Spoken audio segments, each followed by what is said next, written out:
ब्रह्ममुरारिसुरार्चितलिङ्गं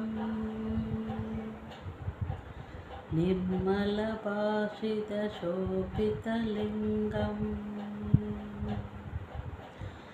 जन्मजदुःखविनाशकलिङ्गं तत्प्रणमामि सदा शिवलिङ्गम् देवमुनिप्रवरार्चितलिङ्गं कामदहनकरुणाकरलिङ्गं रावणदर्पविनाशनलिङ्गं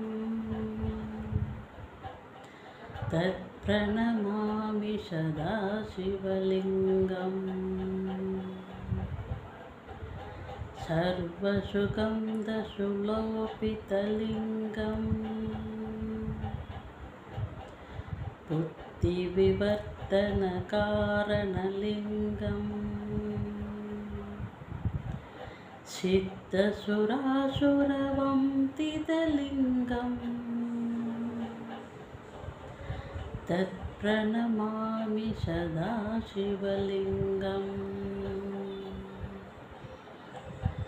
कनकमहामणिपूषितलिङ्गं फणिपतिवेशितशोभितलिङ्गं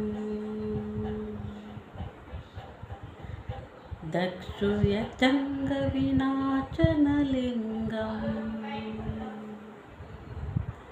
तत्प्रणमामि सदा शिवलिङ्गम्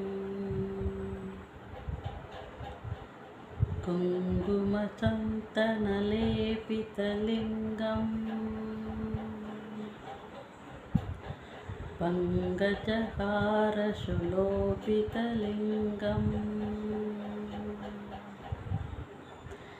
सञ्चितभावविनाशनलिङ्गं तत्प्रणमामि सदा शिवलिङ्गम्